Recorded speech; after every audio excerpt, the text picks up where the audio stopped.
What is the grossest act of revenge you've ever played a part in? I never have done it, but said it would be the worst thing ever. If you ever get mad at someone, and if it's a really cold morning, go and take a shit on the top of hood of their car right before they walk out to drive to work. The steam emanating from your bowels would be icing on the cake. Not my story, but an old maintenance guy from my old apartment complex. He heard that many cars were being broken into, and he had just bought a new Jeep. Within a week, the Jeep was broken into, so he replaced his windows, filed a police report, and called it good. The next week, however, he walked outside and saw that his windows were broken out again. He got everything repaired and did the same thing with the police report and all. He ended up buying a new radio that probably had the latest and greatest tape player. But he knew that break-ins were still occurring in his neighborhood. This is when he thought to tape razor blades underneath the stereo in the rear so when someone grabbed it, it would slice their fingers. Within a week, he walks outside and realizes his window is broken out again. But he remembered that he taped the razor blades to the stereo. So he walks up to his Jeep and describes it as a crime scene. He said there was blood everywhere along with a blood trail on the sidewalk from the person that broke in.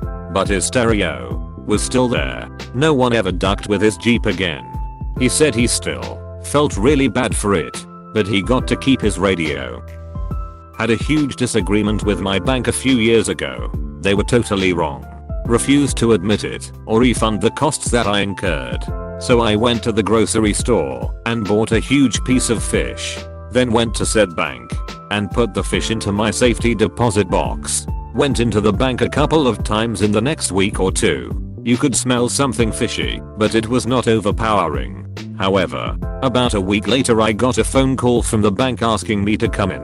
When I entered the bank it stunk to high heavens in there. The manager, who had goofed me during the prior disagreement, was there having a few other people open their safety deposit boxes. My turn to open mine. The stench was awful. I open it up, and sure enough there is a piece rotted fish in it. The manager screamed at me, "You put a piece of fish in your safety deposit box?" I said, "Hey pal, do you know the price of salmon these days?" Told him to get the duck out my way and walked out. I felt a little bad that I inconvenienced other safety deposit box holders, but it was so worth it. Take that CIBC. Covered an entire floor in shaving cream, except for a series of carefully placed stepping stones that we covered in Kai. Then waited in the apartment below. It worked perfectly. Victim jumped to the first sky patch, fell over and slid through the shaving cream. You should have placed Lego blocks under the shaving cream. That is just pure evil. My cousin's ex-husband worked at a factory where there was one Ashala. His name was Manul, who was notorious for getting into people's lunches and eating what he wanted out of them. These were big blue collar guys who often brought 2 or 3 sandwiches. So Manul would eat a sandwich or 2 out of a couple of lunches every day as what he thought was a joke. One of his frequent victims didn't find it so funny. One day, the victim took a couple of slices of bread into the men's room with him and basically took a dump on one. Slapped a piece of lettuce on it, put mustard and mayo on the other, slid the works into a baggie, put it into a brown sack, and stuck it in the fridge in the break room. Of course, Manul got a hold of it. And while the guys who were in on the prank could barely keep a straight face as they all sat around the lunch table, he whipped out the sandwich and took a big bite. My cousin's ex said he never would have believed that a human being could actually turn the color green. But Manul did. In fact, they had to call an ambulance and rush him to the hospital. So I guess Manul got the last laugh. A paid sick week off. Unless you take into account his new nickname that stayed with him long after the incident, Manul Shit Sandwich. I used to be a cocktail waitress, and for some reason guys would automatically think that because I worked at a bar, they could grab/pinch/fondle me. I reported it a few times because many would slap/pinch so hard there'd be bruises. Nothing changed. I was pretty much told to deal with it. Well, I thought that was bullshit. So I sewed tacks into some boy short underwear, pointy side facing out, completely covering my ass. Whenever someone grabbed/slapped my behind, they got pricked by a ton of little needles. I ended up getting in trouble for it, which I thought was stupid, but I'm pretty sure that it was one of my best ideas to date. TLDR. I made assholes stab themselves. There was this scumbag Steve that was friends with my neighbor, who was also a well-off mad at his parents' little thug. Well, this scumbag Steve fellow thought it was funny to throw a basketball at my dad's work van. My dad witnessed this through the window and ran out to check on the damage. The scumbags take off running, and my father inspects the dents they left on the back door of his vehicle. He's fuming mad, but the kids' parents are out of town for the weekend. Cut to 10:30 that night, and these punks are wasted. It was just the two of them, drinking the one kid's dad's beer. Scumbag Steve is passed out in the backyard and the neighbor boy asked us to help carry him inside. My little brother and I walk over and drag Steve into their basement and the neighbor goes and passes out too. That's when my brother devises and coordinates that most deprived human act I've ever witnessed. He shits in a plastic bag and proceeds to unload the contents of said plastic bag into the back of Scumbag Steve's sagging sweet pants. Scumbag Steve never spoke a word about it. He thinks he shit himself to this day. My neighbor is in jail for 6 counts of burglary now. When I was in 1st grade I was taking a piss in a urinal at the private, mostly Jewish, school I went to. I was minding my own business when the school bully grabbed me by the shoulder and pushed me into the urinal. In the confusion I ended up turning around with my little member hanging out for the world to see. Being that I'm uncircumcised in a mostly Jewish school, the bully and his posse started to point and laugh at my sheathed sword, so I bit the tip of his finger off. I was promptly expelled. I've mentioned I worked at a university in the security department. People would park on our campus when pro football games were on nearby. It would take up the parking for the dorm residents, which would naturally hack them off. During one such game, and student dropped a paper bag on the counter window of the security office saying, "Someone lost this." This was the good old days when video camera systems were very expensive, and we had none. It was a bag full of valve stems. He'd pulled all of the valve stems from every car in the dorm parking he didn't recognize. It was a small school, so as luck would have it, he only got non-students. Can't even remember what my brother did to me at the time, but he made me really mad when I was about 5 years old. Later on in the day, he was in the shower and I had to use the bathroom. Being the little evil genius that I was, I figured out how to get my revenge. I opened the bathroom door and he yelled at me to get out, but I lied and told him our dad was in our only other bathroom in our house, and I couldn't hold my movements any longer. Anyway, I sit down and drop my juice while he is still in the shower. Instead of flushing, I stand up, reach in the toilet barehanded, and pick up a nice big pile of shit. I ripped open the shower curtain and hurled said shit right at him, and it splattered all over his stomach. I sincerely can't even remember the details of the aftermath, but I will never forget the range of emotions that I saw flash over his face. When I opened the curtain, he looked so scared and surprised when I threw something at him. As he looked down, his face was starting to scowl out of anger because I threw something at him, but it turned to pure confusion and intrigue once he saw a brown substance splattered all over him.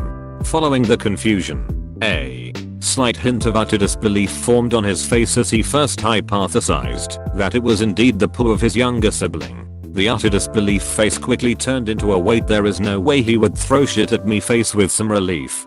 But after closer inspection he fully understood that my shit was all over him. The face that followed was a pure mix of anger, total disbelief, and an urgency to get my fesses off of him as quickly as possible. He then yelled for our mom and started crying hysterically. About 10 years later, I went to his college to help him move back home for the summer, where he introduced me to some of the kids on the floor. Once they knew I was his little brother, every single one of them died laughing, asking if I was the poo slinger.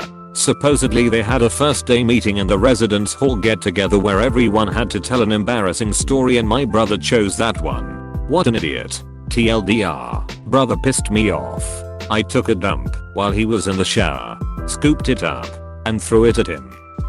In college, there was a guy who was the most annoying prick imaginable that lived in the dorms with us. We had words over something. Specifics don't matter. So a friend of mine and I decided one drunken night to show him what we thought of him. For days, we ate asparagus every day in the cafeteria. We pissed into empty milk jugs to save it. Then, while the prick was away, we took a cardboard tube, held it at an angle at the bottom of the door, and poured the piss down the tube.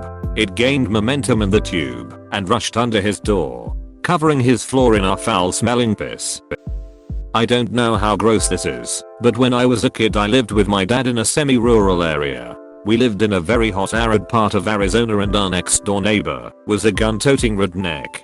We had 2 cats at the time, and one day one of them failed to come in the house when called. We looked all over for her, and eventually found her body in between ours and our neighbor's house. She had a gunshot wound to the chest. We were certain our neighbor had done it, since he had complained about our cats crawling round his property, but we had no proof. This was in mid-July, and it was about 110 degrees during the day. In that area most people use evaporative or swamp coolers. It's essentially a metal box with vents and absorbent pads that are soaked with water and a fan to suck the cool air into your house. Early the next morning, after the neighbor left for work, my dad snuck over and emptied an entire bottle of skunk scent he bought from a sporting goods store into the neighbor's swamp cooler. He arrived home at around 6 that evening and couldn't even get in his house. The smell was so strong. He called animal control because he thought a skunk was in his house and spent 3 days hauling out furniture and airing out his house. It didn't make me miss my cat any less, but it was satisfying in its own right. Had her crazy. We later found out she was a meth head landlord in a college town who rented a house to me and 3 other college guys. Older house, not in great shape, but we didn't care. She would appear at 5 or 6 in the morning on Sat or Sun, let herself in, and scream at us for hunger the 19 to 21 year olds for the state of the place. She would shut off the power if the rent was 1 day late, would forget to pay the water bill, which would get shut off about every other month, etc. When we moved out, we made sure that every access panel, switch plate, outlet plate, return air vent, and an attic access had raw chicken and or trout stuffed behind it. We also left open jars of peanut butter in the void beneath several cabinets to ensure a mouse problem. TL. Dr. Crazy Landlord harassed us, made illegal surprise inspections. We made sure her house ended up smelling like a seafood restaurant dumpster. Years back I decided to go to a university none of my friends went to pursue a career in teaching. Because I didn't know anyone at this school I had to make new friends. Something I found easy. Well, it wasn't there for whatever reason. I did end up kind of hanging out with this group of metalheads who were all kind of assholes. But they were the best available. A few times my first semester they actually took all their instruments and amps and such to the middle of the quad and blasted Motorhead or classic Metallica or whatever to mock all the assholes playing Wonderwall/Dave Matthews on their acoustics. All in all a pretty hilarious thing to do, but it pissed off a lot of people. Well, one day early on in the year, early September, we were all hanging outside smoking cigarettes and talking when one of the guys who lives on the first floor turned his huge speakers towards the windows and started blasting various annoying techno remixes of songs. Really shitty music. I mean, this shit was so loud we couldn't talk. You could tell we were all going to go inside when we saw Garrett start walking towards this bench where someone had left a quart of milk like a week ago. No one sat near this bench because it smelled so bad, and no one wanted to clean it up someone else's stinky ass milk. Now Garrett was quiet, but he was a total asshole when he talked. Honestly, I didn't really like him, outside of the fact that we were the only 2 non-metalheads in the group and had similar taste in music. But he was funny at times too. Like he'd always buy 2 packs of cigarettes when he smoked, Pall Malls for himself, and unfiltered Lucky Strikes for anyone who wanted to bum one. So where was I? Oh right, we are all watching him walk up to this bench and then grab this quart of spoiled, week old milk that's been sitting in the hot autumn sun. Our faces lit up thinking of him throwing the milk in that room and making it smell as horrible as it did. So we weren't shocked to see him sneak to the side of the window out of the sight of the guy with shitty taste in music. Then he unscrewed the cap, put it to his lips, and drank the whole bottle. He ran to the open window and stuck his head in and buffed the milk all over the inside of the guy's room. Not sure what happened to him because I left that school shortly after for other reasons. But man, that was one of the most ducked up, awesome, disgusting, and mean things I'd ever seen happen. LT. Doctor watched a guy drink a quart of week-old milk that had been sitting in the sun just so he could bath it back up into a faux room. Submitted this in another thread. But I had a girlfriend who basically used me for every single essay she had to do for school and otherwise. She also borrowed money all the time and was an overall bitch. She had me write her an admissions essay to use for trying to get into fashion school. Shortly after this, she broke up with me because I wouldn't give her a credit card so she could rent a van to visit some friends and do whatever else halfway across the country. I ended up calling/emailing the admissions department of each of the schools and just saying that the essays were written by me and plagiarized. I then filled out her information online for every single medical certification school. You know, those let us contact you pages. Because she had always said that medical assistant was her backup plan in life, but she hated the thought of it. Please subscribe and leave a like if you enjoyed this video, and if you want to see more of Reddit universe.